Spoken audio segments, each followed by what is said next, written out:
Primer seminario, El agua y tu ciudad. Todos somos parte de una cuenca, la cuenca del Valle de México. Resiliencia hídrica. La resiliencia implica la capacidad de recuperarse y fortalecerse luego de una crisis. En el caso del agua, significa cambiar nuestra relación con ella, con el fin de hacer más eficiente su uso, evitar su desperdicio y contaminación, hacerla más accesible, evitar el deterioro de su infraestructura y procurar la recarga de los mantos acuíferos. En 2013, la Ciudad de México fue seleccionada para formar parte de la iniciativa 100 Ciudades Resilientes. Es de vital importancia impulsar la resiliencia hídrica como un nuevo paradigma para el manejo del agua en la Cuenca de México. Primer seminario, El agua y tu ciudad. Todos somos parte de una cuenca. Bienvenidos.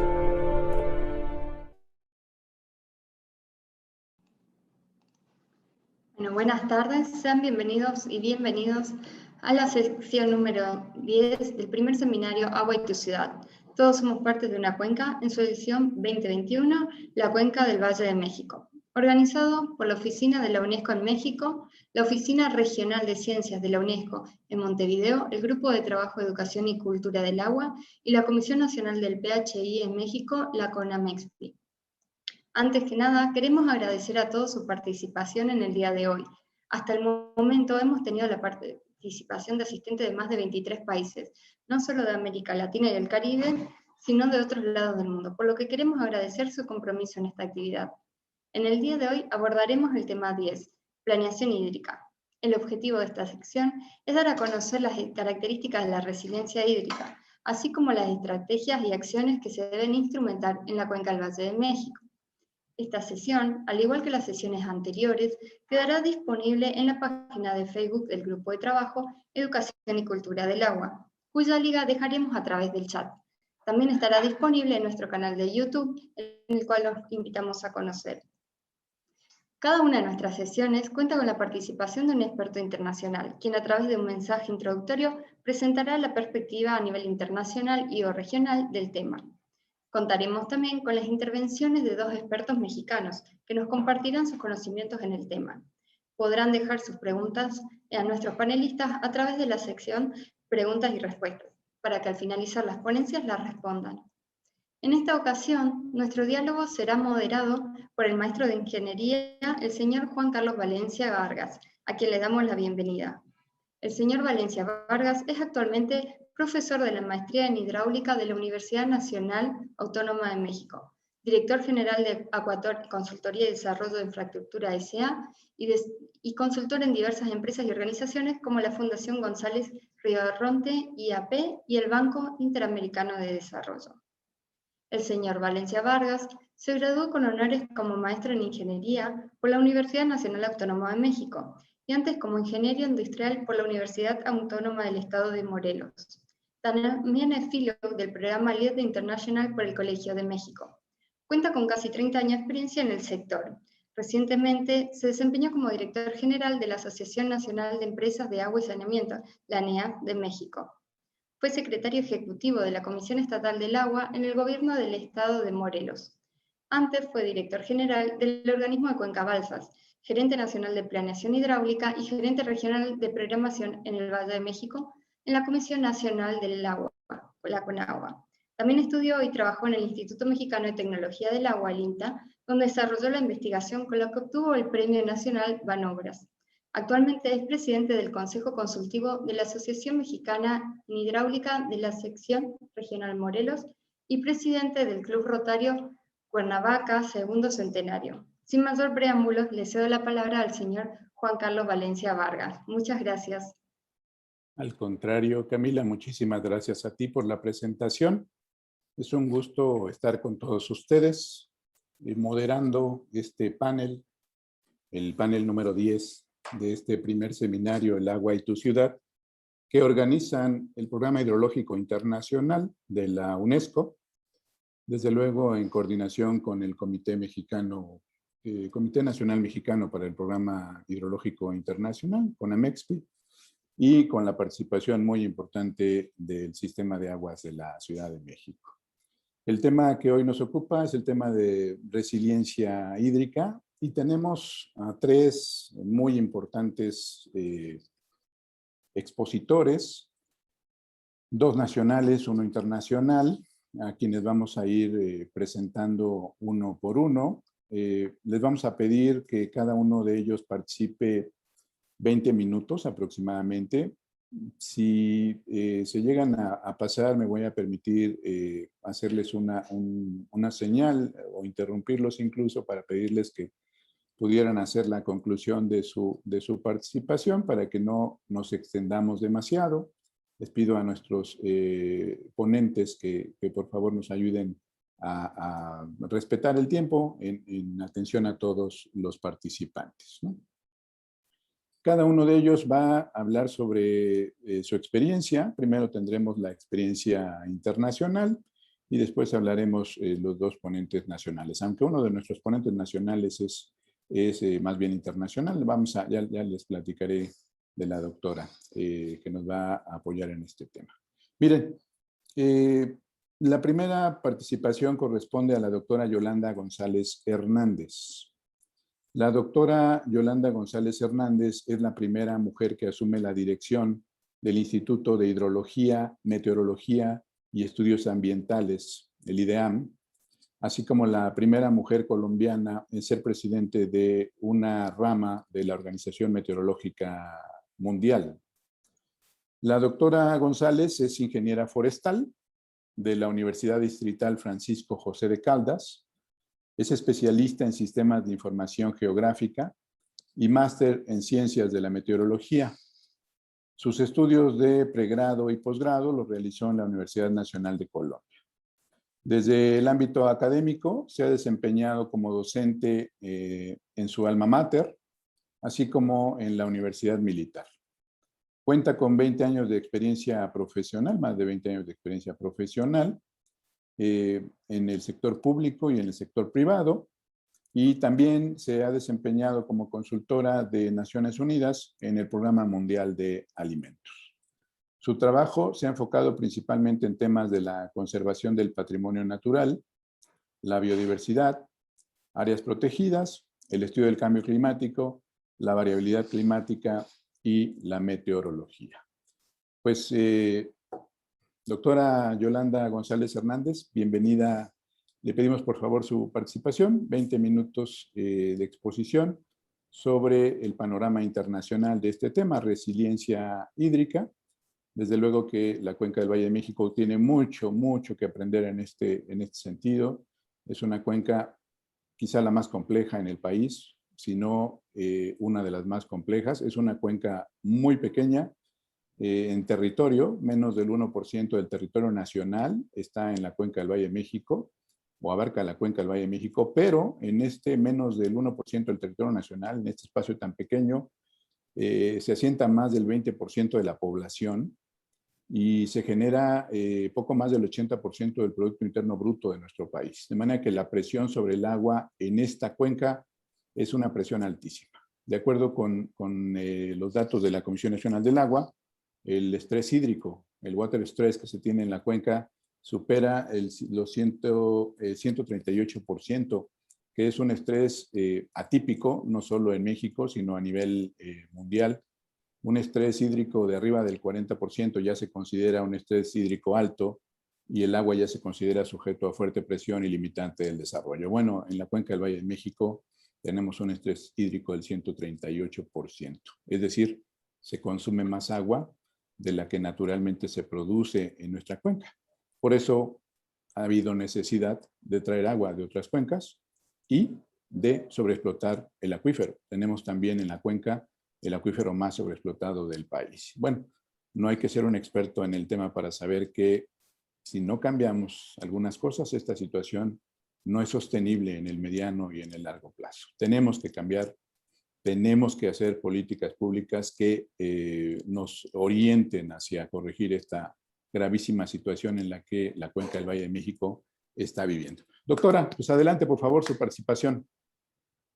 Bien, muy buenas tardes para todos, ya casi noches en algunos sectores de nuestra América.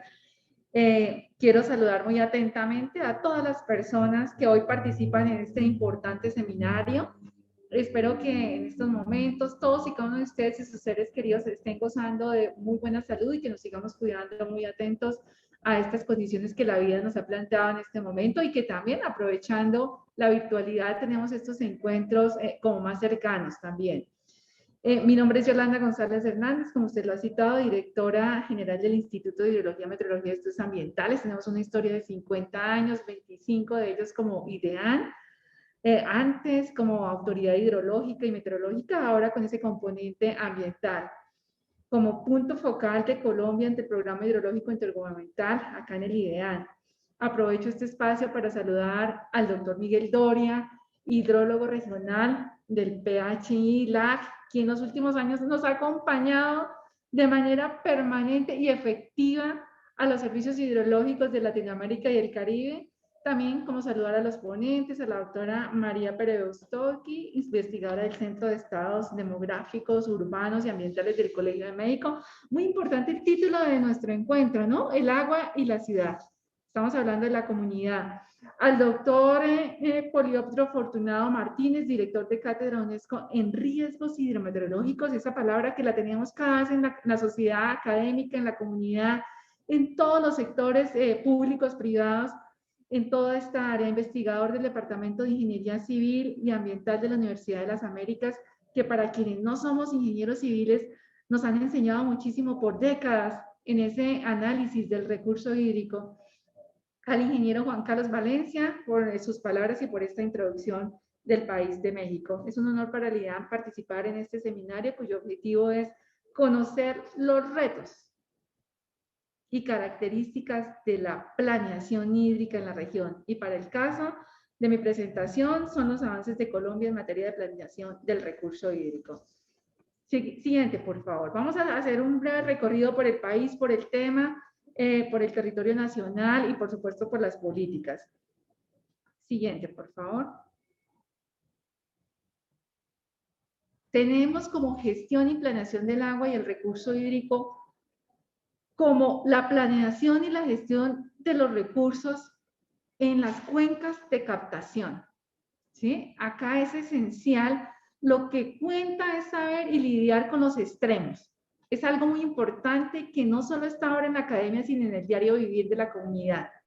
El extremo sea por exceso o por déficit, las sequías, las inundaciones, los eventos asociados al cambio climático, a la variabilidad climática, los eventos extremos, cada vez más críticos en el incremento de la demanda y los cambios en el clima. Esto lo vemos con normas como las que teníamos en la Organización Meteorológica Mundial de crear la climatología para 30 años, unas series históricas, y han estado cambiando tantos estos datos y estos eventos que ya nos ha tocado como acotar un poco más la climatología de acuerdo a los cambios que se han dado en las 2 últimas décadas. La gestión del agua se soporta en el monitoreo del agua y la adecuada planeación basada en información y conocimiento. Sin información y sin conocimiento no podemos planear. Y la calidad del dato que genera información y que luego genera un conocimiento año tras año y tras década es la base o la línea sólida de la planeación del recurso hídrico. ¿Cómo la debemos concebir? Con la gobernanza y la gobernabilidad a todas las escalas, sea la comuna, la comunidad, el cabildo, el municipio, cada una de las áreas debe tener esa gobernabilidad y esa gobernanza. El control de los balances hídricos. Esto lo citan como la contabilidad, ¿no? Ustedes, los más expertos hídricos, hablan como el balance, es la contabilidad del agua. Y el que no conoce el balance hídrico no conoce qué tiene, cómo lo tiene y cómo está la oferta y la demanda. Esos balances hídricos sean anuales, interanuales y multianuales que nos están reflejando la estacionalidad, la variabilidad climática, el cambio climático y que nos permite conocer el pasado, analizar el presente y prever qué va a pasar en el futuro. Esa contabilidad del agua y ese balance es esencial en la planeación. La protección de cuencas y reservas de agua. Estamos hablando del componente superficial y subterráneo. Recordemos que cuando hay tanta presión sobre el superficial, inmediatamente pasamos a presionar el subterráneo. Entonces, recordando acá, gobernanza, control de balances hídricos, control de la calidad del agua y la protección de las cuencas. Cada día más y más en este espacio que estamos hablando de la ciudad del agua, la responsabilidad que tenemos quienes habitamos en la cuenca media o baja en la calidad del agua, ese monitoreo permanente, esa información y que ese conocimiento de la calidad del agua le llegue al usuario, al investigador, al científico y al tomador de decisiones, a quien planea y ejecuta las políticas. El tema de la calidad del agua ha sido muy fuerte y seguirá siendo muy fuerte en los próximos años, como lo citaban en la introducción de nuestro encuentro. La cantidad de personas que se encuentran en las cuencas bajas y, por supuesto, las acciones que alteran o cambian la calidad del agua. Siguiente, por favor. Como estos pilares que estamos citando, es esencial tener esa transversalidad y ese conocimiento de los cambios en el clima. Esto implica cambios en las acciones y estrategias. Esa necesidad también de modernizarnos, de adaptarnos y de cambiar rápidamente, estratégicamente, en la planeación de la gestión integral del recurso hídrico. Cada vez más el recurso de agua nos pide a gritos que tomemos decisiones oportunas. En este sentido, los extremos hidrológicos, que lo que cuentan a la hora de ordenar el uso del recurso y las obras hidráulicas, ¿no? Es la cultura que hemos tenido décadas tras décadas en el conocimiento del territorio y el uso del agua, y lo que nos está pidiendo hoy en día la comunidad, la sociedad y el mismo recurso y la presión sobre el mismo recurso de agua. Siguiente, por favor. Gestión y planeación del agua y el recurso hídrico. Nos hemos ubicado donde debemos. El agua nos habla. El agua tiene memoria. Sea que estemos en un humedal, en un río, en un arroyo, en una quebrada, en una cuenca, en una macrocuenca, en cualquier componente, el agua nos habla y nos dice, este es mi territorio. La presión que la sociedad ejerce sobre los recursos naturales destruye el equilibrio natural. A veces estamos malinterpretando el comportamiento de los sistemas naturales y no estamos viendo la responsabilidad que tenemos en eso que hemos cambiado y que hemos transgredido. La sociedad es responsable o irresponsable de las condiciones que se pueden estar dando con ese comportamiento del recurso hídrico. Esta presión de la sociedad tiene que estar bien considerada en la planeación del recurso hídrico. Siguiente, por favor. Los sistemas de alertas tempranas. Acá queremos recordarles, sabemos que para nosotros es muy doloroso recordar estos eventos, pero muy esenciales en la generación de conocimiento y de información y, por supuesto, compartir con todos, como ustedes, con los países que nos invitan a compartir. Tenemos un nevado, una cuenca alta, un glaciar, Armero, Tolima, antes del 13 de noviembre, después del 13 de noviembre. Sabemos que tenemos el riesgo, sabemos que tenemos esas condiciones arriba.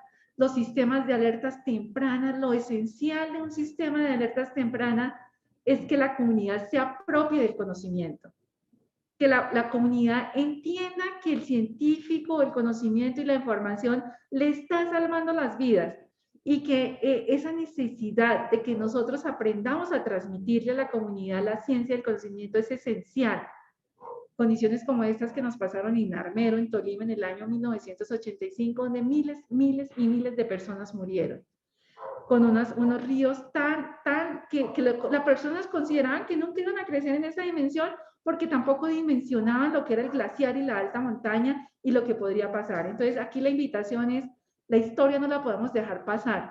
En la planeación, en la generación de conocimiento y en la aplicación en los sistemas de alertas tempranas, y en nuestro éxito en la comunicación a la comunidad. Siguiente, por favor. Esta pérdida de vidas humanas, de la sociedad, de la economía, un componente social, destrucción de familias, que difícilmente se recuperan y que podemos en este momento, con todo el tema de alertas tempranas, tomar medidas oportunas en todas nuestras áreas. Todos vivimos cerca a un río o estamos en torno a un sistema de alertas tempranas. Todos estamos conviviendo con el riesgo. Esa vulnerabilidad, esa adaptación tiene que estar muy clara y plasmada, no solo en el documento, sino en la planificación, sino en la comunidad. Siguiente, por favor. Tenemos otro caso, río Sangoyaco, río Mulato, río Mocoa. ¿Dónde estamos planeando? ¿Dónde estamos construyendo? ¿Cómo estamos viviendo? ¿Cómo estamos compartiendo nuestra vida y nuestro hábito en la cuenca? ¿Estamos conociendo en torno a qué sistema hídrico estamos viviendo? ¿Conocemos la historia de los periodos de retorno? ¿Qué tanto estamos tomando las decisiones en la planeación? El mismo recurso hídrico nos invita a analizar y a tomar las mejores decisiones en la planeación. Eventos de variabilidad climática como el fenómeno del niño y la niña normalmente nos están hablando entre 2 o 3 años, que nos visitan permanentemente y nos hablan y cada vez se expresan de diferentes maneras o en diferentes territorios. Esas lecturas que debemos hacer en la investigación y en la ciencia son las decisiones oportunas en la planeación. Siguiente, por favor. Escenarios futuros de cambio de temperaturas para Sudamérica. Sabemos que existen, que los hemos trabajado, hablamos de los 40, de los 70, para los años 100. Sabemos que la temperatura puede estar cambiando en 1 grado, 1.5, incluso hasta 2 grados. Ese desequilibrio que nos va a generar un desbalance hídrico y que las decisiones también son para tomar en aquellos ecosistemas secos, áridos, donde habitan comunidades que no podemos retirar, que debemos es adaptarlas y hacerlas más resilientes. Entonces, es el tema de las variables, de los modelos, de las predicciones, de los escenarios. Está, la información está. ¿Cuál es nuestra responsabilidad como científicos y como investigadores y como tomadores de decisiones? Que esa información esté en los planes locales, regionales y nacionales. Siguiente, por favor. Porque las evaluaciones y las decisiones se toman con una muy buena gestión. La planeación hídrica debe realizarse a nivel de cuencas. Acá en Colombia les contamos que nosotros empezamos por organizar hace años, décadas atrás, las subzonas hidrográficas, las grandes zonas, y que la comunidad ya tuviese definida cuál era su área, su subzona hidrográfica. Hablamos de cerca de 316 subzonas hidrográficas, más cerca de 391 cuencas que están obligadas a ser ordenadas. Y en el contexto que la comunidad se ubique y el planificador y el tomador de decisiones tenga esa información, podemos regular y analizar ese recurso hídrico como un sistema hídrico de captación, regulación, depuración y distribución natural del agua. Esa visión de cuenca es la que nos debe combatir la inequidad en el acceso del agua en cantidad, calidad y oportunidad. Ahí es donde aparecen los sinsabores, los momentos en los cuales en la comunidad pregunta y mira y dice, porque yo no tengo, aquel sí tiene el recurso, la disponibilidad. Entonces el acceso al agua y la inequidad es muy importante en esa planeación para evitar futuros problemas a corto, mediano y largo plazo. Esa oportunidad garantizando agua para la vida y para los ecosistemas. Porque recordemos que el cambio y la transformación del ecosistema nos está cambiando la oferta hídrica, ¿no? Procesos como la deforestación, el cambio del uso del suelo, procesos de evaporación que generan un desequilibrio en la generación de precipitaciones y que más adelante se va a ver afectada a las comunidades. Por eso hablamos de la oportunidad garantizando agua para la vida y los ecosistemas. Todo el componente biótico, ¿no? Todos los que habitan el ecosistema. Y hablamos del suelo, y hablamos del subsuelo, y hablamos del tema del agua subterránea también. Siguiente, por favor. No podemos hablar de ningún componente aislado, todos son conjuntos. La dinámica de los ríos, como decía inicialmente, el agua tiene memoria, la dinámica propia y un equilibrio natural que a veces los humanos olvidamos. Y si puede ser que no lo conocíamos hace 10 o 20 años, recordemos que los periodos de retorno nos indican y la dinámica que debemos respetar en ese ser viviente que es el río y el agua, o el humedal, o el arroyo, o el río y la quebrada. Cuando rompemos ese equilibrio, inmediatamente pues nos vemos afectados. Y esta comunicación y esta información es especialmente para quienes habitan en las ciudades y solo abren el grifo y encuentran el agua las 24 horas, los 7 días de la semana. Para invitarles a ser responsables los de las cuencas bajas y esas grandes ciudades de la cuenca media y de la cuenca alta. Esa también es parte de la gestión y la planificación del recurso hídrico, que la comunidad sepa de dónde le está llegando el agua, como usted lo citaba anteriormente, traer agua de otras cuencas, que la comunidad lo entienda, la responsabilidad o la irresponsabilidad de lo que hemos cambiado en el equilibrio. Siguiente, por favor. Acá estamos hablando de toda la información que ustedes y muchos conocen y que debemos analizar de manera integral. La cuenca. Como lo citaba anteriormente, la cuenca baja, media y alta, el componente climático, biótico, el tema de la deforestación, de los cambios de uso del territorio. Acá podemos ver cada una de las acciones que están haciendo en la cuenca alta de la deforestación, la expansión de la frontera agrícola, los manejos y el uso del suelo, la sobreexplotación, los sectores que puedan estar generando alguna sobreexplotación de los recursos naturales, el deterioro del medio natural, este cambio. Y si nos vamos a las ciudades, la contaminación del aire, y en aquellas zonas bajas las inundaciones, la contaminación de las fuentes hídricas, de lo que hablábamos de la calidad del agua, la minería, el abatimiento de los niveles freáticos en esos momentos de presión, de estrés hídrico, la generación de energía y su responsabilidad en ese equilibrio del ecosistema, y por supuesto si nos vamos hacia la piel del planeta como son los suelos, y esos análisis que debemos hacer de manera integral: clima, variabilidad climática, erosión, degradación de suelos, salinización y cambio de uso en el territorio. Análisis multitemporales que nos permitan ver rápidamente la dinámica que está generando este recurso hídrico, y con esa dinámica multitemporal y multiespacial en diferentes escalas podemos tomar las mejores decisiones. Siguiente, por favor.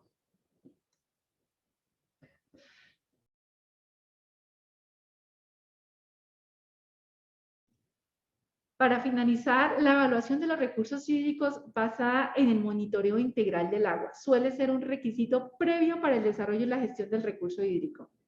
Evaluar los recursos hídricos equivale a determinar las fuentes, la extensión, la fiabilidad, la calidad. Recordemos que esto lo tenemos desde OMM 2011, muy claro, contundente, trabajado entre UNESCO y OMM en el 97. Las herramientas las tenemos. La eficacia en la gestión hídrica puede lograrse mediante la adopción de decisiones bien fundadas, basadas en un acervo fiable y de datos sin información. Convendría prestar también mayor atención a los efectos del clima sobre la distribución de la precipitación. Vemos cómo en las últimas décadas procesos de sequía, por supuesto, aumentan la presión en el agua subterránea. No es posible presuponer que las pautas de estos fenómenos hidrológicos no van a cambiar. Esta información de la gestión y la planificación del recurso hídrico no lo podemos dejar a un lado, y que además que lo hemos venido trabajando, ¿no? 1997, 2011 y todas estas guías que contamos con todos los países y en todo el territorio. Siguiente, por favor. Gestión y planeación del agua. Acá nuestra invitación en esta diapositiva es contarles que cuencas como estas de 400.000 kilómetros cuadrados, como la del Magdalena, con una biodiversidad étnica, cultural, geográfica, de valles interandinos, de glaciares, de valles andinos, de zona costera, de sierras y de zonas inundables. Allí el detalle de la microcuenca es esencial. Siguiente, por favor. Planes a niveles de macrocuencas, planes a nivel de cuenca y planes a nivel de afluente. Esto es esencial en este análisis que queremos hacer. Los planes a esta escala del nivel de afluente suelen estar definidos para orientar la definición de propuestas de cambios. ¿De qué? De temas tan importantes como el uso de la tierra, subdivisión, tomas de agua en gran escala, extracción de gravilla, agricultura intensiva, terrenos. Aquí estamos llegándole a la comunidad esencialmente. A niveles de cuenca, superficies menores de macrocuencas, y por supuesto a niveles de macrocuenca tenemos algunos ejemplos en Colombia que nos gustaría también compartir con todos ustedes, como los CARMAC. Siguiente, por favor. Finalmente, hablamos de la planeación y la gestión que debe servir para concretar intereses de los diferentes actores sociales, gremiales, esa conversación entre todos, de cada uno se ve ubicado en la cuenca y en el uso del territorio y cómo podemos compartirla. El industrial, el campesino, el agricultor, el educador, el formador, la comunidad, ubicándose y siendo consciente de su rol en cada una de las áreas de la cuenca. Siguiente, por favor. Proyectos mejorando las prácticas de gestión. Aquí la misma comunidad contándonos cómo tienen sus parcelas, cómo trabajan. Esta es la zona de La Mojana, cuenca baja del río Cauca. Siguiente, por favor. El Consejo de Cuenca de Cravosur. Hablamos de la Orinoquia colombiana. Vemos en la primera fila todos los actores institucionales y en la segunda fila toda la comunidad. Así trabajamos. Consejos de cuencas participativos y conjuntos. Siguiente, por favor. Gestión integral del agua con aspectos políticos, económicos, sociedades humanas, recursos hídricos y lo que hemos citado anteriormente, la calidad del ecosistema, del aire, del suelo, de la fauna y de la flora, todo integrado de la mano y en compás de trabajo conjunto e integral. Siguiente, por favor. Vamos a pasarlas un poco más rápido porque sé que se nos está terminando el tiempo y estamos a punto de finalizar. La gestión ambiental integrada debe considerarse estos aspectos integrados. Diferenciales, cuenca alta, cuenca media y también regionales, cada una de nuestras regiones. Recordemos que el clima define la sociedad, el clima define la cultura, el clima define nuestro recurso. Siguiente, por favor. La gestión integral de los recursos es un medio para lograr un fin y no un fin en sí mismo. Este es nuestro mensaje final. En consecuencia, antes de ponerla en práctica o como punto de partida de estos procesos, es importante tener una visión y orientación claramente definida respecto al futuro de una zona o una cuenca. ¿Qué rol tan importante el de todos y cada uno de nosotros? Esta visión que articula el destino de un grupo o una sociedad, hablamos de décadas, de años. Cuando establecemos una visión, consideramos los componentes de esa estructura, una combinación formal e informal de valores, reglas, estructuras, culturas organizativas, mecanismos y procesos que dispone para emprender la gestión integrada de los recursos hídricos. Siguiente, por favor. Tenemos la Política Nacional del Recurso Hídrico del año 2010. Siguiente, por favor, en la cual tenemos algunos pilares básicos que queremos compartir con ustedes. Acá tenemos 6 objetivos, 19 estrategias. Ya en el próximo año estaríamos pasando a otros niveles. 63 líneas estratégicas de acción, 12 años de ejecución, 3 fases de ejecución, 4 años de ejecución por fase en cada una de estas instancias. Siguiente, por favor. Estructura de la planificación. Acá queremos contarle que tenemos desde los diferentes niveles. La planificación estratégica de cuencas, objeto de planificación. Nos vamos a otro nivel, la Red Nacional de Calidad y Cantidad de Agua Superficial y Subterránea. Vámonos a otro ámbito regional y local, los PONCAS, aguas superficiales y subterráneas, los planes de manejo de estas aguas subterráneas y de las microcuencas. A este nivel de detalle y de esta manera trabajamos la planificación en el territorio nacional. Siguiente. En un ejemplo muy rápido de nivel de macrocuenca, las escalas espaciales que están claras y definidas, los planes estratégicos, el objeto que se establece, lineamientos, concertación de planificación a nivel de macrocuenca y esa participación de todas las instancias, las autoridades ambientales, los institutos, los ministerios, los gobernadores, los gremios, las ONGs, la corporación y un consejo ambiental regional, o comités interinstitucionales o consejos de cuencas o comisiones conjuntas, mesas de trabajo, todas las instancias que se han venido desarrollando a cada una de estas escalas espaciales y temporales. Siguiente, por favor. Bases del Plan Nacional de Desarrollo siempre están en nuestro diario vivir, en las instituciones oficiales, en las comunidades. Dentro de estos está el objetivo número 2. Estamos hablando de producir conservando y conservar produciendo. Mejora la calidad del aire, del agua y del suelo. Acá tenemos como una de las prioridades la mejora de la calidad del agua. En el objetivo 3, economía circular como base para la reducción, reutilización y reciclaje de residuos. También muy importante en el territorio nacional. Siguiente, por favor. Doctora, disculpe la interrupción. Pues ya prácticamente terminamos, ¿verdad? Sí, señora, estamos terminando, agradeciendo este espacio y esperamos que en estos 20 minutos que hemos compartido hayamos podido dejarle una información muy general del país y de la planificación en Colombia. Muchas gracias. Muchísimas gracias a la doctora Yolanda González Hernández por su participación. Casi puntual, doctora, casi puntual. Un par de minutitos adicionales. Muchas gracias por comentarnos cómo se hace la planificación hídrica en su país, en Colombia. Tenemos muchas semejanzas con el sistema de planificación en México. Ya lo iremos comentando en su momento.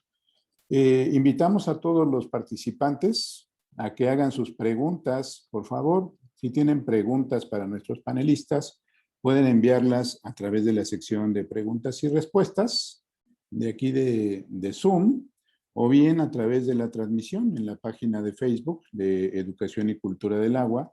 Por favor, hagan llegar sus preguntas para nuestros panelistas, para que podamos irlas ordenando y al final poder hacer una sesión de preguntas y respuestas un poco más ágil, más orientada y más dirigida a las cuestiones orales. Gracias, doctora, por su participación. Es muy interesante cómo el proceso de planeación hidráulica o planificación hídrica puede o debe orientar el tema de la resiliencia hídrica. La resiliencia, como veíamos al principio, es esta capacidad que tiene una cuenca para recuperarse después de una crisis. Y la cuenca del Valle de México está en una severa crisis, de la cual tenemos que recuperarnos. Tenemos que recuperarnos porque millones de personas dependen de eso. Más de 20 millones de personas viven en la cuenca del Valle de México y todas estas personas dependen o dependemos, en cierto sentido, de esta capacidad de recuperarnos de esta crisis hídrica en la que estamos viviendo. El proceso de planeación que nos ha planteado la doctora debe estar basado en la evaluación de los recursos hídricos, en datos reales, objetivos, concretos de la situación de los recursos hídricos, para que a través de estos datos concretos, objetivos, reales, se puedan tomar decisiones inteligentes y en diferentes niveles, ¿no? A nivel de microcuenca, a nivel de cuenca, a nivel de macrocuenca. Cómo participan la sociedad a través de estos consejos de cuenca. En México tenemos algo similar, consejos de cuenca, comisiones de cuenca y comités de cuenca, dependiendo del nivel de planeación en el que se va a trabajar. Un consejo de cuenca actúa a nivel de macrocuenca, un comité de cuenca a nivel de cuenca, digamos, y una comisión de cuenca, perdón, al nivel de cuenca y un comité de cuenca a nivel de microcuenca. También los comités técnicos de aguas subterráneas en México se parecen a los comités de aguas subterráneas allá en Colombia. Bueno, tenemos muchas semejanzas, muchas coincidencias en el tema de la gestión de los recursos hídricos, de la planeación hidráulica, de la planificación hídrica, y en Colombia lo han llevado al siguiente nivel todavía. La gestión integral del agua ahora evoluciona a una gestión integral ambiental, ¿no? En la cual se consideran no solo los impactos en el sector hídrico, sino también en otros recursos naturales, en toda una cuenca, como debería de ser también en todos los países del mundo. Bueno, los que tengan preguntas, por favor, háganoslas llegar a través de la sección de preguntas y respuestas de aquí de Zoom, y a través de la página de Facebook, la transmisión de Facebook, en la que se está haciendo a través de Educación y Cultura del Agua. Vamos a pasar ahora con uno de nuestros ponentes nacionales, un maestro de muchos de nosotros, el doctor Polioptro Martínez Austria. El doctor Polioptro Martínez es doctor en Ingeniería por la Universidad Nacional Autónoma de México. Es autor o coautor de 239 publicaciones académicas, entre artículos científicos, tecnológicos y otros. Es autor o coautor de 14 libros, 29 capítulos de libros, y ha sido editor de 17 libros también. Además, es autor o coautor de 5 patentes. Ha sido vicepresidente del Programa Hidrológico Internacional de la UNESCO, con sede en París, director general del Instituto Mexicano de Tecnología del Agua, así como presidente de la Junta de Gobierno de la Universidad Autónoma del Estado de Morelos.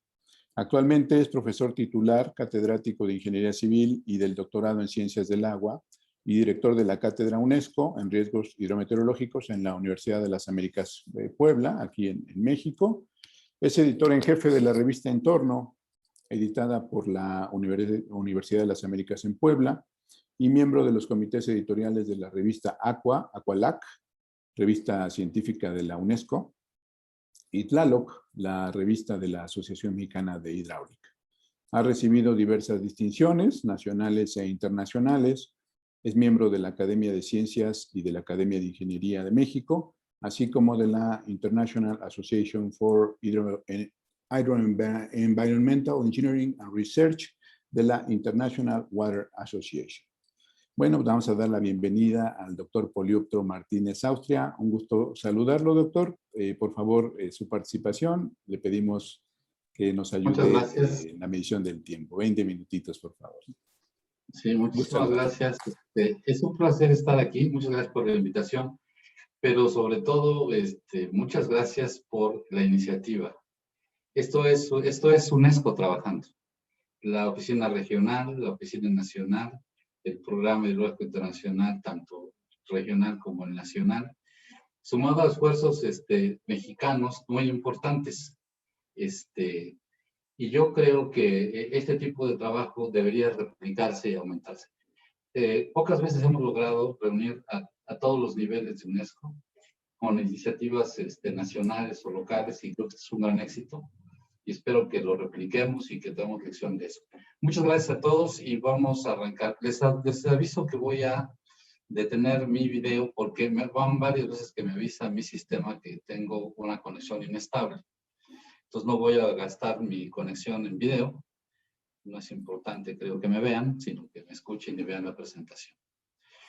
Le pido a nuestro moderador, el ingeniero Juan Carlos Valencia, que faltando 5 minutos me lo haga saber, para que de esa manera yo pueda apuntar a la conclusión y cerrar bien, sin exceder mi tiempo, a pesar de que lo he medido, siempre cuando uno habla se extiende a veces, ¿no? Bueno, vamos a hablar de resiliencia y fenómenos extremos. ¿Por qué razón estamos hablando de este tema? Pues porque lo que nos hace más daño son los extremos. Lo que a una sociedad la sacude son precisamente los fenómenos extremos. Mientras estamos en una condición más o menos estable, pues parece que todo está en orden, pero de repente ocurre una sequía o una precipitación extrema y todo parece volverse un caos. Y eventualmente algunas de las sociedades que son sujetas a eso no logran recuperarse, no tienen resiliencia. Desgraciadamente tenemos casos como el de Honduras, que a lo largo de varias décadas ha recibido el impacto directo de huracanes de muy alto nivel y buena parte del territorio hondureño no ha logrado recuperarse de ese fenómeno.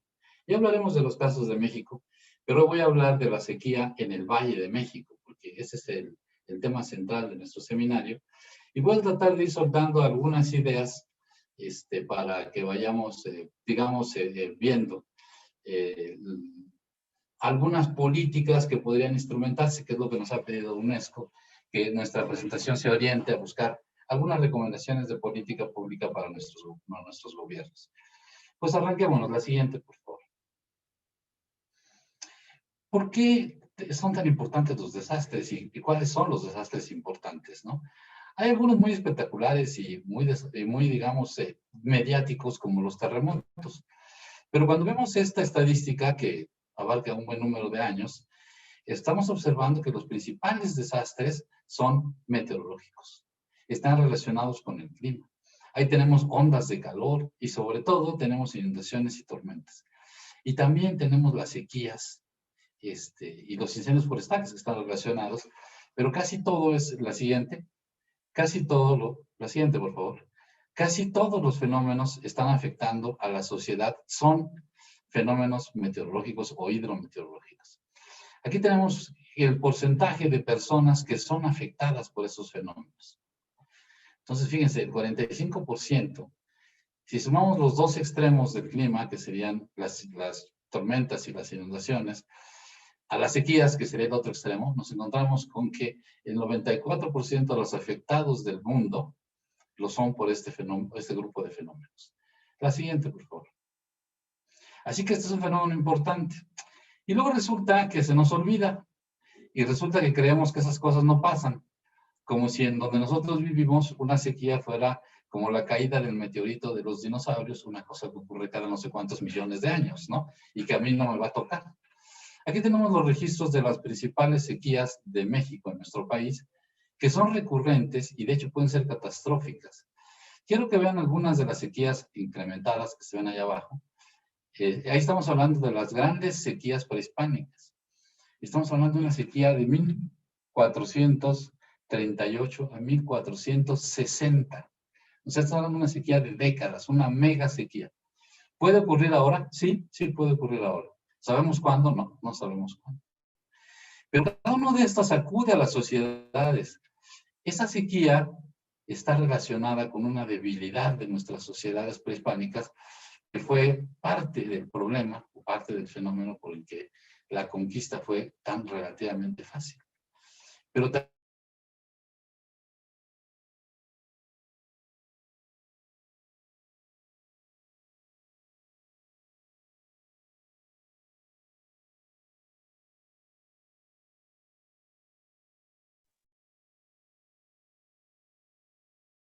Doctor Poliopto Martínez, creo que hemos perdido su audio.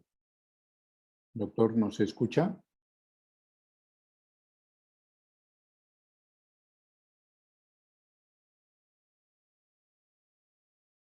¿Podemos tener comunicación con el doctor Polioptro Martínez a través de su teléfono?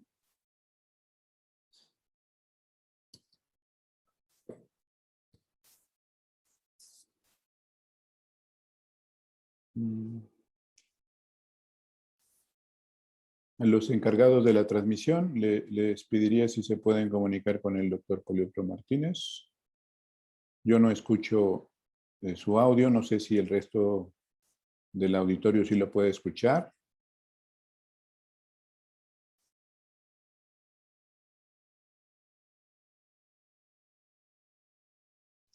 Tampoco escucho.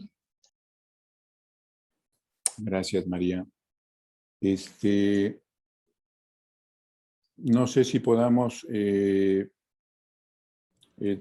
cambiar el orden. Ya recuperamos. Si gusta en lo que se conecta de nueva cuenta el doctor Polioptro, Okay. si nos apoya haciendo su intervención la doctora María Perechikova. Ok, vamos a cambiar un poco el orden por cuestiones técnicas. Vamos a pedirle a la doctora María Pereboshikova que nos apoye con su presentación, en lo que recuperamos la conexión con el doctor Polioptro Martínez, ¿no? La doctora María Pereboshikova es ingeniera hidróloga con doctorado en geografía por la Universidad Estatal de Hidrometeorología de Rusia, con estancia postdoctoral en el Instituto de Geografía de la Universidad Nacional Autónoma de México, la UNAM. Cuenta con la distinción de académico de la Sociedad Mexicana de Geografía y Estadística de México y en la actualidad es profesora investigadora del área urbano-ambiental del Centro de Estudios Demográficos Urbanos y Ambientales, SEDUA. Forma parte del Sistema Nacional de Investigadores, el SNI, en el nivel 3, en el área 5. Doctora, por favor, nos apoya con su participación. También le pediría, por favor, nos ayude con el control del tiempo. Si quiere que le avise antes, me lo indica, por favor, para que podamos hacer en tiempo y forma su participación. Muchas gracias. Muchas gracias. Pues voy a tratar de hacer lo mismo que mi antecedente para poder compartir, pero también, ¿dónde? Quería quitar la imagen, pero bueno, desactivar video. Bueno, creo que no puedo, pero no importa. Vamos a empezar con la presentación. El tema de la vulnerabilidad y resiliencia hídrica es un tema muy importante, por lo que ya se comentó por Yolanda como ponente internacional y también empezó a platicar de su importancia otro ponente como Polioptro, ¿no? Ya se comentó también por Juan Carlos Valencia que resiliencia se trata de restablecer de capacidad de un sistema de su propia funcionalidad. Pero nosotros vamos a hablar de un sistema complejo que también se comentó, uno de los más complejos quizás, que es una cuenca de México, donde se ubica la capital de México, la Ciudad de México, y que justamente es un sistema, como vamos a ver, un sistema dinámico, adaptativo, evolutivo, pero también un sistema que está compuesto por elementos ecológicos, elementos sociales, elementos económicos, políticos, institucionales, ¿no? Entonces, cuando estamos hablando sobre su resiliencia, tenemos que incorporar varios puntos muy importantes que son ecológicos y también socioeconómicos, políticos, institucionales. Entonces ya se comentó un poco, aquí es la imagen, que espero que lo puedan ver, sobre la cuenca de México, donde se ubica la zona metropolitana y finalmente a su interior, la Ciudad de México, con una parte muy importante, casi de la mitad de su territorio declarado como suelo de conservación que se reconoce por el aporte de varios servicios ecosistémicos. Y vamos a volver a este tema varias veces. Lo que sí es muy importante en el caso de la Cuenca de México, y ya se comentó en varias sesiones de este importante seminario que que se ha organizado sobre el agua y la ciudad. Esa es la historia lacustre de la misma cuenca, porque gracias a esta historia lacustre tenemos varios puntos que todavía en la actualidad podemos ver como sus reflejos y las consecuencias, ¿no? Entonces tenemos desde esta imagen de arquitectura mexicana, arqueología, perdón, mexicana, de la revista, que es muy interesante, en su número 2004, tenía todo un volumen ubicado para describir la historia lacustre de la Cuenca de México, con todos sus lagos que se unían, sus poblaciones, etc. Entonces resulta que la historia socioecológica de este sistema complejo no empieza a partir de la conquista. Esto un poco empezó a platicar también Poliotro, que esta historia es prehispánica incluso, de la convivencia de la sociedad, de la humanidad, con recurso hídrico y todo el ecosistema alrededor vinculado. Lo que sí es importante comentar acá es que en la Cuenca de México tenemos un balance hídrico, no sé si de esto también se vaya a platicar en la siguiente ponencia, pero que un balance hídrico que se maneja por medios de gestión de manera ineficiente, tal que esto justamente nos da un manejo con déficit incluido y lo que finalmente provoca un estrés hídrico. Aquí podemos ver por los números simplemente de la precipitación y vaporización y los usos de agua potable, este déficit incorporado, ¿no? Y el estrés hídrico, como se comentó también por Juan Carlos, es alrededor de 140%. ¿Qué es lo que esto significa para nosotros en la Cuenca de México? Eso significa que hay un sistema de abastecimiento de agua potable. Todavía no, ni tocamos, por ejemplo, el tema de tratamiento de aguas residuales y su desalojo. Simplemente si hablamos de cuestiones de agua potable, que es importante para diferentes tipos de usos, como agua potable para uso doméstico, pero también para industrias, pero también para este sector servicios, tenemos este panorama bastante desfavorable que nos dice que hay una ineficiencia en términos económicos por altos costos de electricidad, por ejemplo, del sistema Lerma-Cutzamala, que se llevan el agua alrededor de 30% para la ciudad. También los subsidios otorgados en cuestiones físicas, por las fugas, por falta de mantenimiento, falta de control mismo, medición de gastos. En términos sociales, es un punto muy importante también a mencionar, términos de ineficiencia en la gestión del agua, como conflicto, reflejado en conflictos sociales, en acceso, en equidad en el acceso no solamente de calidad, sino también en la frecuencia. Y por último, acá otro aspecto de la ineficiencia es la ineficiencia ambiental, reflejada en abastecimiento de niveles freáticos, agotamiento de los manantiales, desaparición de humedales, etc. Todo esto nos lleva a cuestiones hídricas, por ejemplo, en particular relacionados, como les comenté, abastecimiento de niveles freáticos, desaparición de escurrimientos, manantiales, desecado de lagos, contaminación, hundimiento incluso del suelo, inundaciones, deterioro de humedales, pérdida de diversidad.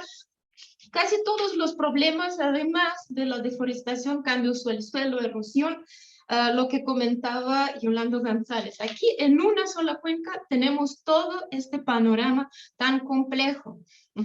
Pero si nos preguntamos, ¿qué es lo que sabemos sobre las fuentes de abastecimiento? ¿Cuáles son las fuentes y qué vulnerabilidad tienen estas fuentes de abastecimiento para la ciudad, que tiene casi 22 millones de habitantes? Bueno, CDMX alrededor de 9, pero con su zona metropolitana casi 22, y que justamente su aporte al PIB es alrededor de 74%. Entonces, ¿cuáles son sus fuentes de abastecimiento? Y sabemos por un estudio de Escolero y colaboradores 2009, que hay fuentes de abastecimiento subterráneas y superficiales. Perdón.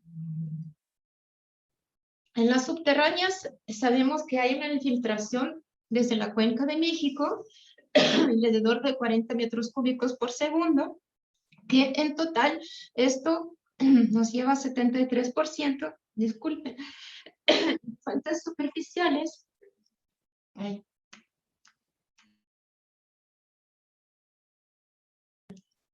Ok. Y bueno, y en cuanto a las fuentes superficiales, estos son los manantiales y ríos, algunos ríos vivos todavía que existen en la Cuenca de México en su suelo de conservación, y también Cuenca Cutzamala, como en caso de fuentes externas, en subterráneo aportan los pozos de Cuenca Lerma. En total son 26% y en el otro caso casi 74%. Entonces, la importancia de las fuentes internas, fuentes que captan el agua, para que haya después posibilidad de descargarlos mediante los pozos, es muy importante, su importancia es muy relevante, pero también es relevante en términos de aporte a los servicios ecosistémicos hidrológicos, servicios ecosistémicos de suministro, regulación, culturales y de soporte. ¿Qué son estos servicios ecosistémicos hidrológicos? Son los beneficios que las personas obtienen de funcionamiento de ecosistemas. Estos se dividen en varios grupos, que, como se puede decir, funcionales, relacionados justamente con el suministro, que son prácticamente los bienes tangibles como alimento, o en este caso el agua, que puede convertirse en un beneficio cuando ya es tratado y es agua potable. Servicios de regulación, como regulación climática o ciclo hídrico, en este caso. Justamente aquí entra una parte muy importante de la captación del agua subterránea y los flujos de distribución. Otra parte son los servicios culturales, hidrológicos, relacionados con el disfrute de paisaje y recreación en los medios hídricos y ecosistemas vinculados. Y por último, servicios de soporte, como funciones del suelo que permiten este tipo de infiltración, ¿no?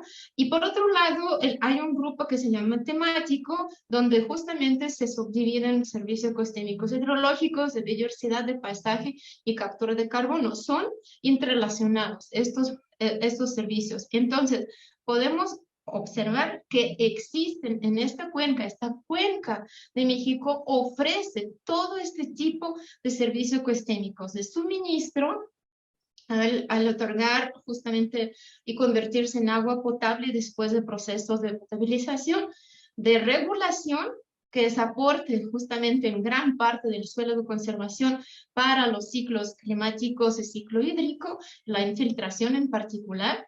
Servicios culturales, que son espirituales al disfrutar los ríos, de los manantiales, cuando uno va al suelo de conservación. ¿Qué es lo que sabemos? ¿Qué estudios existen sobre los servicios ecosistémicos hídricos en la Cuenca de México?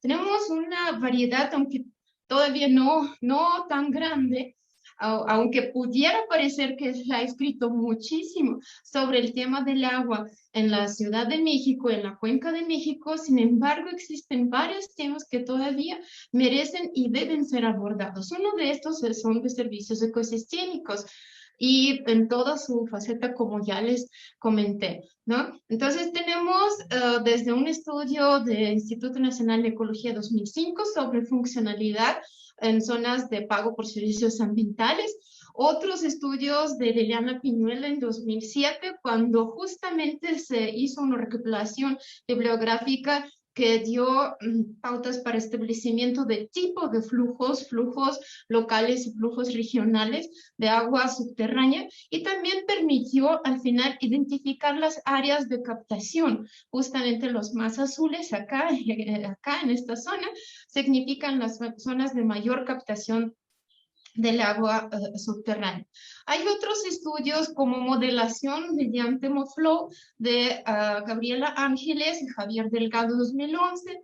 También hay una excelente compilación del Atlas de la PAOT coordinado con CEDEMA en 2012, donde hay diferentes como insumos muy importantes que se puede consultar. En caso del agua, tenemos un mapa de infiltración que se ha elaborado a través de una subcontratación por parte de la PAUD. Y por último tenemos una tesis reciente, defendida hace como un mes, por Juan Camilo Montano, este año justamente, donde se calculó la recarga del suelo de conservación dividida en dos áreas: Sierra de las Cruces, en esta área como Crisisita, y por otro lado Chichinautzen, todo el sistema Chichinautzen, y donde se calcularon sus aportes anuales para 2019, inicios 2020, y donde se ve el aporte, la importancia de captura, lo que también mencionaba justamente Yolanda González, de la importancia de preservación y conservación de las áreas de captación. Vamos también a regresar a este punto un poco más adelante. Ahora, quería referir aquí dos estudios importantes en este sentido para poder hablar sobre la, primero, vulnerabilidad de las fuentes de abastecimiento de agua potable en la Ciudad de México ante los escenarios de cambio climático, y por otro lado, sobre un estudio de resiliencia. Resiliencia urbana en relación a la provisión de servicios ecosistémicos hídricos. Entonces, si entendemos las fuentes de abastecimiento no solamente como infraestructura, sino las áreas de captación, justamente tenemos que hablar sobre las cuencas y los acuíferos. Y en esta relación, las fuentes de abastecimiento para la Ciudad de México se dividen en sistema Cutzamala, sistema Lerma, sistemas de pozos plan de acción inmediata, pozos de SACMEX, de batería Chiconautla, y los manantiales ubicados en el suelo de conservación. Aquí está justamente la tabla que se presenta por qué cantidad de pozos, presas, ramales de pozos o incluso los manantiales se compone cada uno de estos sistemas, y también está aquí presente el mapa. ¿Qué es lo que nos hace un llamado de atención en términos de vulnerabilidad? Lo que podemos encontrar una vulnerabilidad bastante preocupante relacionado con términos de estado de infraestructura. Esta primera línea, por ejemplo, en los tres, en los 5 sistemas, también vinculado con vulnerabilidad ambiental y también vinculado a la vulnerabilidad socioadministrativa. Cada uno aquí se ve de qué está compuesto. De infraestructura está compuesto por el Estado, exposición a daños y la capacidad de esta infraestructura ambiental por disponibilidad, calidad del agua y degradación ambiental, y socioadministrativa por los conflictos, por la demanda, eficiencia económica y situación administrativa. Si los reflejamos en términos de mapas, podemos ver este panorama. Vulnerabilidad de infraestructura pintado como en términos de semáforo, en este caso en el mapa. Entre lo más intenso, naranjado y rojo, es lo más preocupante. Podemos ver aquí cómo es lo preocupante en términos en las fuentes externas. Y este es un punto muy importante que vamos a abordar más adelante también, porque las fuentes de abastecimiento externas resultarían mucho más vulnerables a lo largo de sumar todas estas vulnerabilidades. Vulnerabilidad ambiental, otra vez podemos ver cómo están mucho más expuestos al exterior de la cuenca, y en términos socioadministrativos en relación a la gestión, control y la medición, también podemos ver que las fuentes externas son las más vulnerables en este caso. Entonces, en términos de la Ciudad de México, tenemos fuentes mucho más vulnerables externas. Ahora, ante el cambio climático, aplicando los modelos, más bien los escenarios que nos proporcionó Centro de Ciencia de la Atmósfera de la UNAM, y aplicando el Horizonte 2050 con modelos HATCHM 1 y HATCHM 5, entonces como pesimistas y menos pesimistas también, podemos ver un mapa en este sentido, donde sí tenemos una disminución en un horizonte a mediano plazo, en realidad, de 10 a 17% en la disponibilidad del agua. Esto vinculado con el cambio climático, pero también si consideramos que existe un cambio de uso del suelo y todavía a estos escenarios de temperatura y precipitación globales. También se juntan estas proyecciones de cambios en el suelo. Tendríamos que estar mucho más preocupados sobre resiliencia socioecológica del sistema. Ahora, en términos de resiliencia socioecológica, aquí presento resultados rápidamente de un estudio que se hizo en conjunto con Gómez, Tagle, López, Carol Marcela, aplicando una teoría muy interesante de resiliencia climática urbana. ¿Qué es lo que queremos decir aquí? Que hay diferentes aproximaciones al estudio de resiliencia en áreas urbanas, desde riesgo, vulnerabilidad, una parte ya les mostré un poco acá, y otra desde resiliencia socioecológica, más compleja. Y dentro de esta rama, una de las aproximaciones que nos permite hacer este análisis justamente resiliencia climática urbana. ¿A qué se refiere? Hay diferentes definiciones dependiendo de campos de conocimiento de abordaje al problema, pero finalmente nosotros tomamos resiliencia enfocada más a la planeación y capacidades institucionales para lograr una adaptación ante estresores como cambio climático. Aquí un poco el esquema de cómo se llega a plantear esta teoría con base en el análisis de resiliencia que considera cuestiones de adaptación y también se basa en sistemas complejos. ¿Qué es lo que permite hacer este marco? Este marco se basa en tres ejes principales como sistemas, que es la organización justamente, que incorpora la infraestructura física y el mismo ecosistema. También los agentes referidos a los actores que son instituciones, finalmente vinculados también con las instituciones formales e informales, con sus determinados sistemas de gobernanza y planificación. Si todo esto lo vinculamos a los servicios ecosistémicos hídricos, justamente como se hizo en este análisis, podemos identificar dentro de los como puntos de la teoría, como pautas de la teoría de análisis, justamente diferentes cuestiones que deberían de ser abordados y analizados para identificar cuál es el nivel actual de resiliencia socioecológica. En este caso tenemos acá varios campos del análisis como innovación, diversidad y flexibilidad, gobernanza adaptativa y capacidad de aprendizaje. En este caso, nosotros identificamos diferentes niveles de actores e instituciones vinculados a los servicios ecosistémicos hídricos, en caso de la Ciudad de México, y también al cambio climático, a las acciones hacia el cambio climático. Y ahora, conjuntando servicios ecosistémicos hídricos y cambio climático, realizamos este estudio a través de entrevistas y su interpretación con análisis de redes sociales.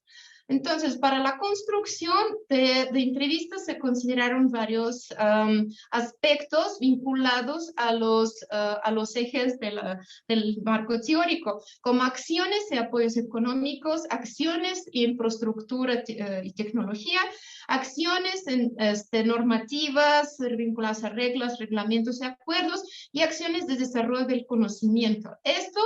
Estos factores vinculados a la teoría, y por este lado se propuso una definición vinculada al análisis de redes, como por ejemplo líneas continuas para análisis en referencia a servicios ecosistémicos hídricos, o líneas punteadas, acciones referenciadas a cambio climático. En cuanto al semáforo, se puede ver primero la flecha es la dirección de acción, el ancho de flecha es la cantidad de esta cuantificación de esta acción, y los semáforos son buenos en caso verde, regular en amarillo y rojo como mala. En este caso podemos ver cómo funciona la red de apoyos económicos.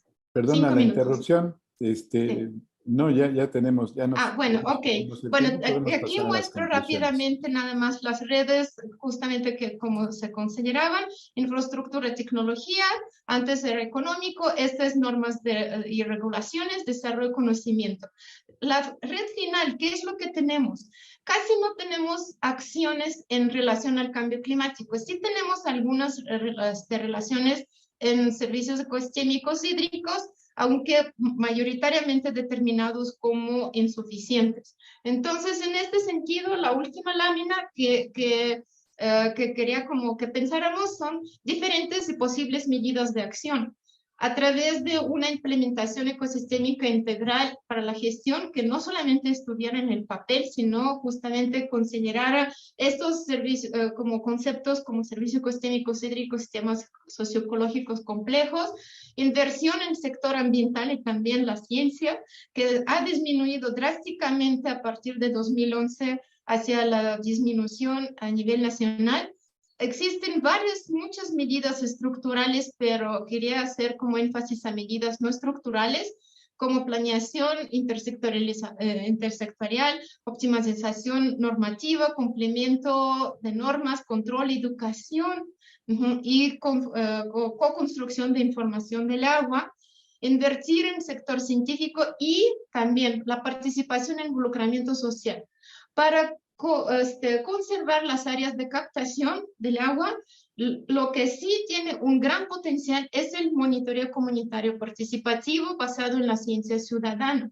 Entonces, esto nos permitiría actuar como una coproducción de servicios ecosistémicos entre subsistema social y ecológico y nos permitiría plantear medidas de adaptación a largo plazo, no solo mitigación, sino adaptación involucrando las comunidades, los propietarios de la tierra. Y esto nos permitiría llevar la gestión al interior de la cuenca, cerrando ciclos, protegiendo áreas de captación, sin grandes obras hidráulicas de trasvase que son más vulnerables. También se fortalecería sobre la educación ambiental y lo importante para la ciencia y los científicos, colaboración transdisciplinaria, intersectorial, interinstitucional, interdisciplinaria. Bueno, muchas gracias. Muchísimas gracias, doctora. Muy interesante el proyecto, el estudio, los estudios que han estado realizando y las conclusiones que han venido obteniendo. Preocupa, bueno, y nos debe ocupar el que la vulnerabilidad de las fuentes de abastecimiento esté al límite, prácticamente, como lo has mencionado, ¿no? Y cómo esta vulnerabilidad ante el cambio climático implicaría una reducción del 10 al 17% del agua naturalmente disponible hacia el año 2050. Si ya de por sí tenemos severos problemas para abastecer de agua a muy diversos sectores de la población, creo que una disminución en la disponibilidad, como se estima, pues implica todavía muchos más problemas al respecto. Y los conceptos, las acciones que han planteado para reducir esta vulnerabilidad y ser más resilientes, pues también mucho que comentar, pero ya lo harán los participantes. Les recordamos que pueden hacer sus preguntas a través del área de preguntas y respuestas aquí en Zoom o a través de la transmisión de Facebook Live. Por favor, ahí pueden dejar sus preguntas. Ahora regresamos con el doctor Pelotro Martínez. Doctor, habíamos perdido la conexión contigo. Pues vamos a tratar de recuperar el tiempo que no pudiste participar. Entonces, aquí escuchamos. Vámonos a la presentación, a la número 4, en la que nos quedamos. Y me voy a ir muy rápido porque veo que ya estamos más allá del tiempo. Entonces, trataré de hacerla pues muy reducida.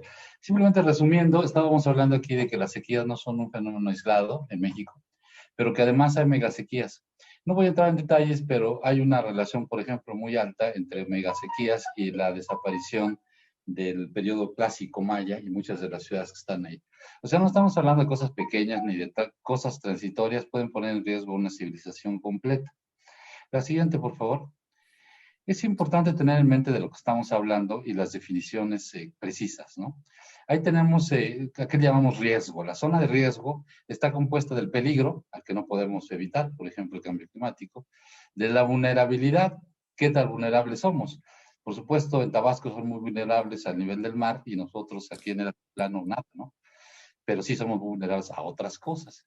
Y la exposición, ¿qué tanto nos exponemos? No es lo mismo vivir pegado a un cauce que vivir lejos de alguno, por ejemplo, ¿no? Y por lo que se refiere a resiliencia, pues yo como miembro de UNESCO, pues utilizo el glosario de IPCC, que también es el que utilizamos en Naciones Unidas. Eso es resiliencia, que básicamente quiere decir la capacidad de que una sociedad se recupere de un fenómeno extremo o de una crisis ya, pero no solo social, puede ser no ambiental, puede ser social o económica. La que sigue, por favor. La siguiente. Bueno, pues las cuencas de las que se abastece el Valle de México tienen un nivel de peligro alto a la sequía. Este es el grado de peligro a la sequía de Senapred.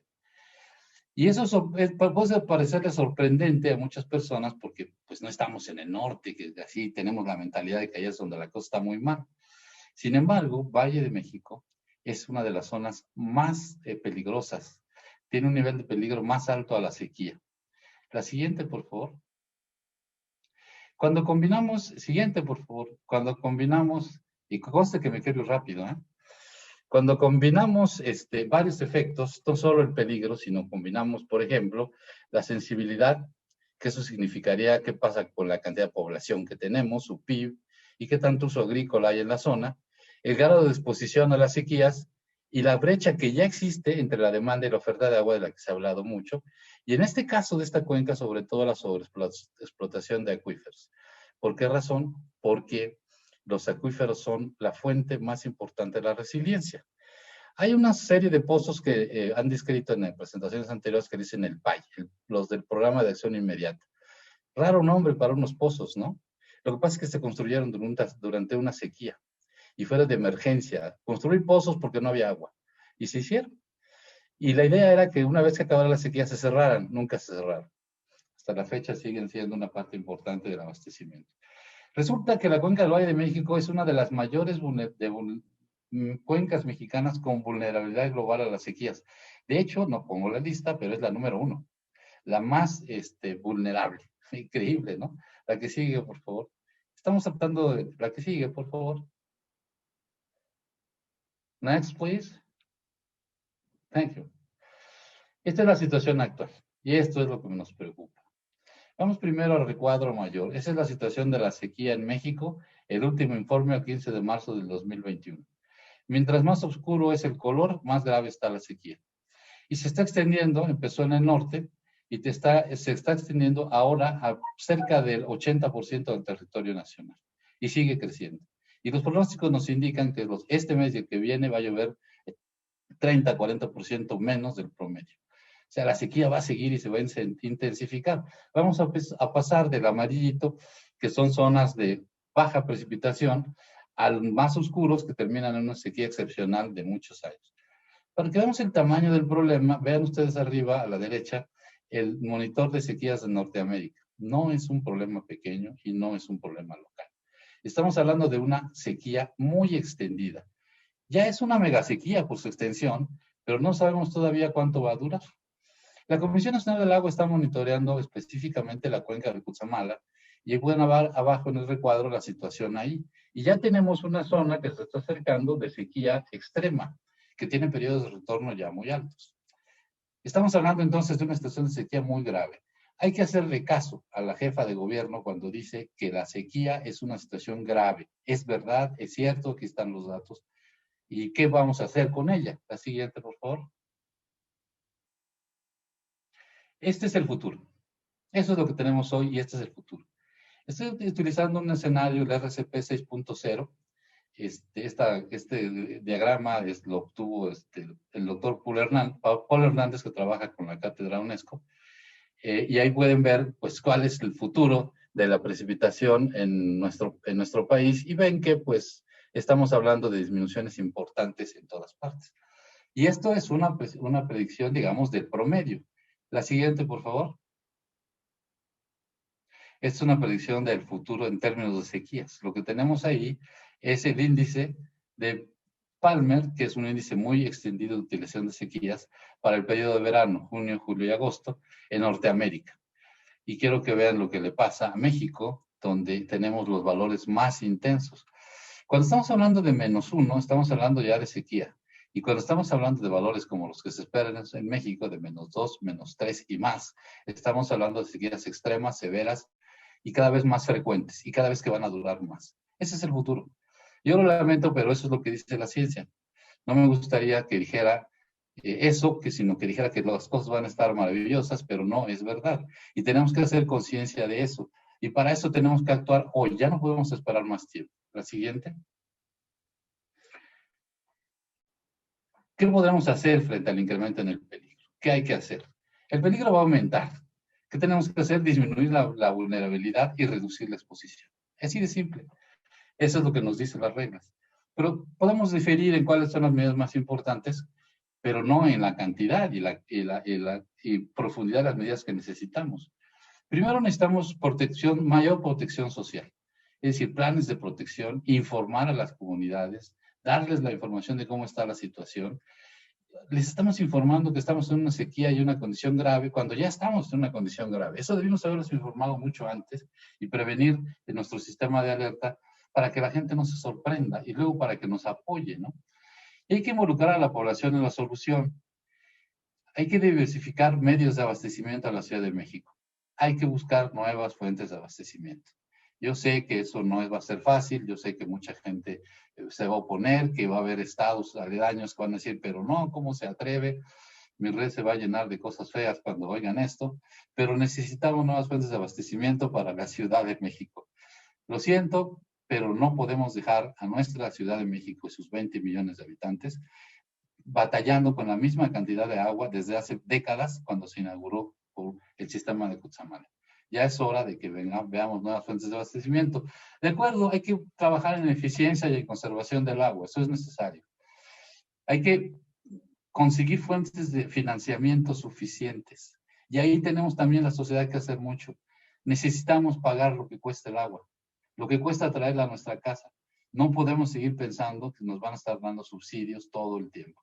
Ya sé, es otra vez una frase impopular, pero miren, lo vamos a pagar de todas maneras.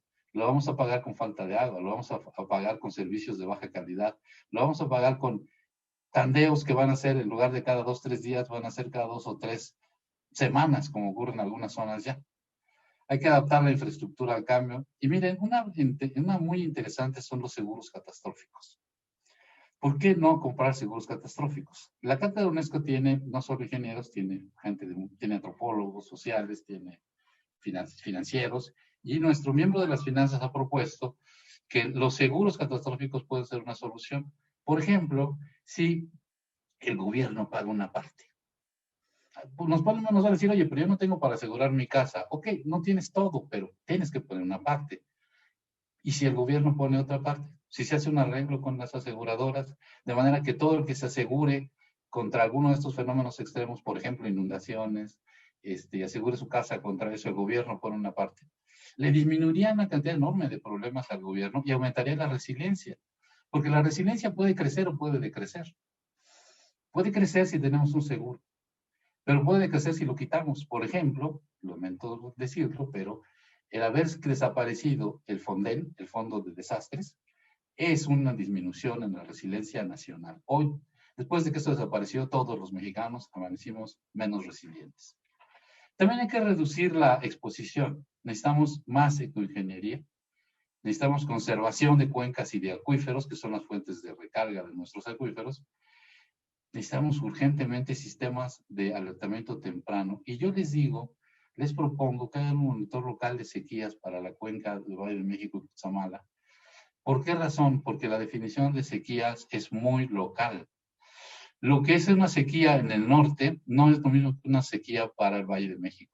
Y siendo una cuenca con tan alta exposición y riesgo tan alto, debería desarrollar su propio monitor de sequías con sus propios indicadores para que ellos tuvieran una alerta antes que el resto, porque están en una situación de mayor peligro. Y tienen que desarrollar planes de acción durante las emergencias. El mensaje final es que la disminución del riesgo, el incremento de la resiliencia y la gestión de las sequías no son asuntos solo del gobierno, sí son de él, pero no son solo del gobierno. Solamente lo podemos resolver si toda la sociedad tiene responsabilidad y algo que hacer al respecto. Y aquí un llamado, si me están escuchando, por ejemplo, los grandes industriales, qué bueno que pudieran ellos plantear cómo van a ahorrar agua, cómo podrían invertir para tener ciclos cerrados de consumo de agua, como lo están haciendo ya algunas industrias en el país. Por ejemplo, no quiero dar el nombre, pero es una de las armadoras más grandes que están aquí en Puebla, y es prácticamente ya de ciclo cerrado. Pues bueno, así puede ser en otros lugares. Háganlo, involucrémonos todos en la solución, porque el problema no es solo del gobierno. De hecho, el problema es más nuestro que de ellos. Entonces, yo creo que con este llamado a la acción y agradeciendo nuevamente su paciencia y tratando de ser lo más breve posible, con esto cierro mi participación. La siguiente, por favor, nada más para terminar. Todas las referencias que he utilizado están en mi presentación para que ustedes puedan verlas. Y finalmente, la siguiente, pues yo les invito a que nos conozcan. Esta es la página de nuestra cátedra UNESCO. Estamos para servirles y les agradezco mucho nuevamente a la organización, a los participantes y a Juan Carlos Valencia por su paciencia, porque me le salí de la sesión varias veces. Gracias. Muchísimas gracias, doctor. Qué pena que la hayamos tenido que ver en dos partes. Súper interesante, como siempre, su participación. Vamos a pasar a algunas preguntas para poder cerrar nuestra sesión del día de hoy. La doctora Yolanda González Hernández, la directora general del IDEAM de Colombia, se disculpó con nosotros porque tuvo que retirarse, tuvo un llamado de alto nivel que tiene que atender. Entonces, no pudo estar o no va a estar presente en esta sesión de preguntas y respuestas. Tenemos muchísimas preguntas que han llegado por el chat de aquí de Zoom y muchas otras que vienen por el Facebook. Desafortunadamente ya hemos agotado el tiempo de la sesión con las presentaciones que han sido sumamente interesantes. Yo he pedido que me hagan favor de compartirme las presentaciones y estarán también disponibles para todos los participantes. En un momento más les digo en qué liga están disponibles las presentaciones de esta sesión que hemos tenido el día de hoy. Bueno, hemos seleccionado una pregunta para la doctora María Pereboschikova. Insisto, hay muchísimas. Lástima que ya no tenemos mucho tiempo. Pero bueno, vamos a responder a esta pregunta, doctora. Dice Marco Cerrillo Romero de Naucalpan, Estado de México. Dice, ante la ausencia de política hídrica en México y la reducción grave del presupuesto para hacer realidad las propuestas planteadas en el Programa Nacional Hídrico, ¿se ha calculado el costo de la inacción y el grado de rezago que se alcanzará en el corto plazo? Doctora. Ok, ya contesto, ¿no? Es que estuve revisando las preguntas y respuestas, he tratado de contestar varias. Esta en particular me llamó la atención, hubo varias preguntas interesantes, pero esta, fíjense, pueden incluso consultar ustedes mismos en la página de INEGI Cuentas Nacionales. Y en particular, porcentaje de PIB invertido en sector ambiental, pero no solamente esto, también todo esto nos puede, como degradación, los costos de la degradación contra los costos de inversión en sector ambiental relacionados como porcentaje de PIB nacional, ¿no? Entonces, en este sentido podemos ver no solamente lo que yo les mencioné, una disminución en términos de porcentaje PIB invertido en sector ambiental, que va a la disminución a partir de 2011, pero drásticamente y más drásticamente durante los últimos 3 años de nuevo gobierno. Toda su actitud está reflejada en este hecho, pero también si vemos los costos de la degradación, para atender la degradación, contra porcentaje de inversión en sector ambiental, podemos ver que consiste solamente en, porcentaje de inversión solamente consiste en 2%. Esto nos refleja una política reactiva a nivel gubernamental como gestión nacional. ¿Qué quiere decir? que la política no ha cambiado, que ha quedado en términos de ser reactiva, que fortalecen más fondos de FONDEN, de atención de desastres, que FOPREVEN, por ejemplo, ¿no? Entonces, en lugar de prevenir los desastres, en lugar de hacer una planeación territorial, intersectorial, y no poner los asentamientos, no vender la tierra para que se establezcan asentamientos humanos sobre los cauces de los ríos como uno de los múltiples ejemplos de violación de los hechos, simplemente prevenir los desastres y no venderlos, no llegar a estos niveles de la corrupción, sin pensar qué es lo que tu decisión y tu deseo de obtener una ganancia inmediata a corto plazo puede reflejarse a nivel como nacional, y el costo de las vidas y la infraestructura después para atender, ¿no? Entonces es una pregunta que en realidad deja mucho que reflexionar, y ustedes los pueden consultar, estas cuentas nacionales en la página de INEGI, construir lo que ustedes requieran dependiendo del sector, ¿no? Pero bueno, no sé si haya alguna otra pregunta. Si no, yo quería comentar un poco que no estaría de acuerdo con Polióptero Martínez sobre búsqueda de nuevas fuentes de abastecimiento. Lo mostramos un poco en la lámina, donde analizamos la vulnerabilidad, y en realidad la propuesta sería cerrando el ciclo, tratamiento, reuso, lo que también en el chat como se va como mencionando y trabajando el tema. Pero pues pensar en esto, no solamente en infraestructura. Claro, México es excelente en ingeniería hidráulica, es excelentísimo en sus cuadros humanos formados, pero también tenemos que pensar que ingeniería hidráulica no solo son tubos, perdón, ¿no? Y los sistemas de infraestructura, también es gente, también son conflictos sociales y inequidad que tenemos que enfrentar. Y la sequía nos llega por igual a todos. Y cambio del suelo también, como términos de no solamente cambio climático, sino cambios globales de consumo. Las huellas hídricas en consumo de los productos, también la vida de los productos, que incluye el ciclo del agua. Entonces tenemos que pensar mucho más amplio, ampliar esta zona de estudios. Yo sé y estoy muy orgullosa que México es muy fuerte en cuadros humanos en ingeniería hidráulica, pero también tenemos que ampliar este área de estudio para que sea más completo, para Muy que bien, se dé doctora. un panorama. Doctora, me Muy gustaría bien, muy bien. contestar. Denme un minuto para contestar a la doctora. Sí, claro, de hecho, esa es la pregunta. Bueno, varias preguntas van en ese sentido, doctor. Lamento, Adelante. doctora, que se haya quedado usted con la impresión de que estaba yo hablando solamente de ingeniería hidráulica. Pero eso es típico. La mayoría de las personas, cuando hablamos los ingenieros, piensan que tenemos la mente muy cuadrada. Déjame decirle, sin embargo, que hemos estado trabajando muchísimo en ciencias de la complejidad y estamos bastante conscientes de todo lo que usted está diciendo. Sin embargo, hay balances que no se pueden evitar. La cantidad de población que hay en la cuenca, aun si se logran eficiencias muy altas en su uso, va a ser insuficiente. Yo creo que hay que hacer ambas cosas. Hay que incrementar la eficiencia, conservar el agua, mejorar las cuencas. Todo eso va a aportar un cierto caudal a la ciudad. Pero necesitan otras fuentes. Simplemente hay que hacer números. Y sí, estoy consciente de que efectivamente el problema es mucho más amplio. Nosotros estamos haciendo en la Cátedra UNESCO modelación dinámica de la complejidad, utilizando diversas herramientas.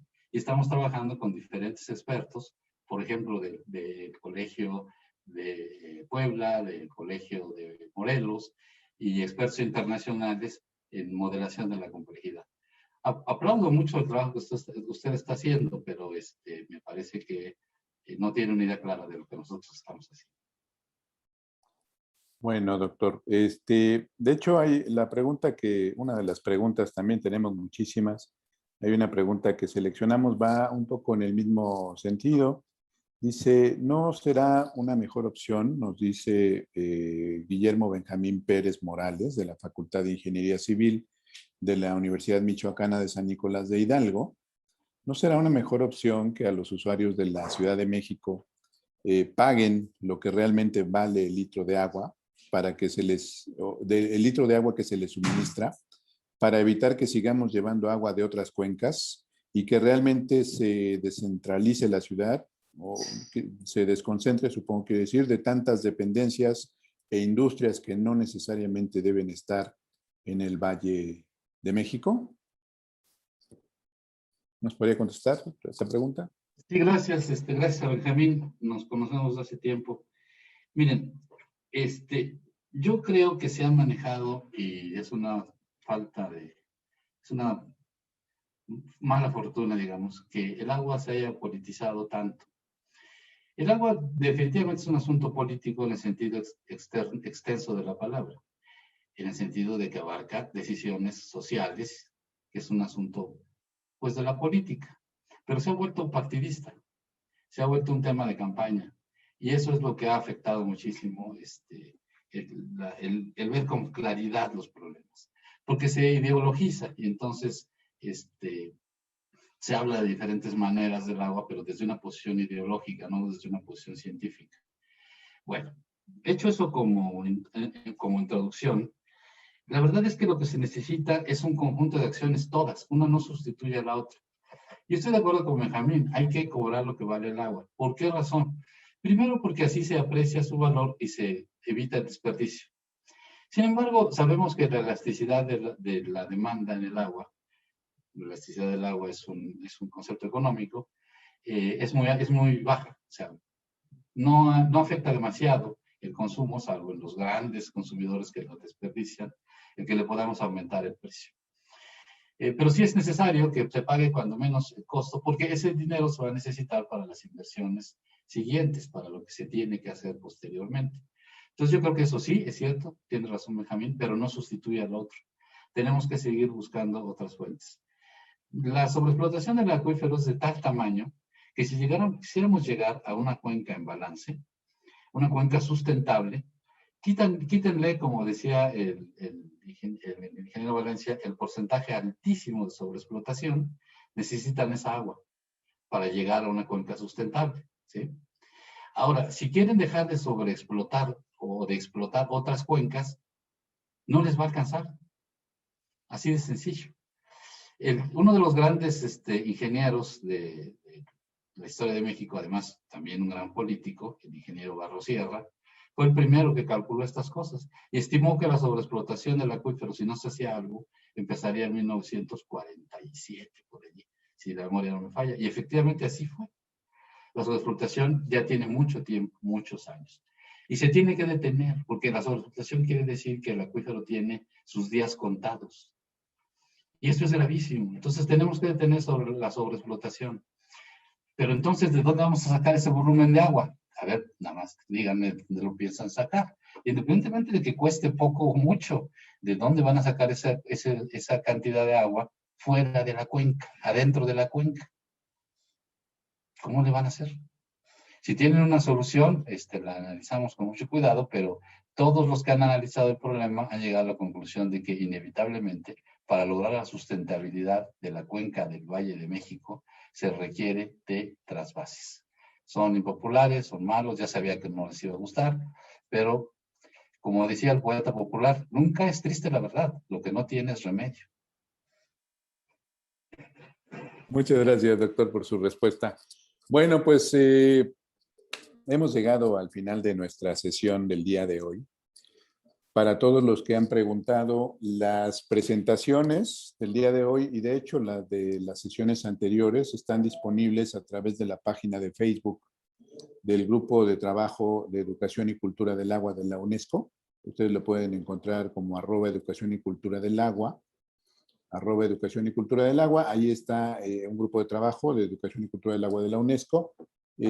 Ahí pueden encontrar estas presentaciones para que puedan recopilar esta interesantísima información que nos compartieron nuestros ponentes del día de hoy, la doctora María Perebochikova, el doctor Polioptro Martínez Austria y la doctora Yolanda González Hernández. Yo quisiera comentar muchísimas cosas a este respecto, pero en atención al tiempo que se tiene programado para esta sesión, Solo quiero agradecer la invitación de nuestros organizadores para poder compartir con este nivel de ponentes la información que hemos revisado el día de hoy. Muchísimas gracias a todos y los esperamos el próximo martes, igual a las 5 de la tarde, para la sesión número 11 de este primer seminario El agua y tu ciudad, convocado por el Programa Hidrológico Internacional de la UNESCO. Muchas gracias a todos. Buenas tardes. Buenas tardes. De esta manera damos por finalizada la 10ª sesión del primer seminario El agua y tu ciudad. Todos somos parte de una cuenca, que esperamos haya sido de su agrado. Esperamos volver a encontrarlos el martes que viene, 13 de abril a las 17 horas de la Ciudad de México, para ver juntos el tema 11, Acuíferos del Valle de México. Agradecemos una vez más a nuestro moderador, el señor Valencia Vargas, y a todos nuestros panelistas, y sobre todo a nuestros asistentes, por tan interesantes preguntas y por haber permanecido y compartido con nosotros todo este tiempo. Hasta la próxima.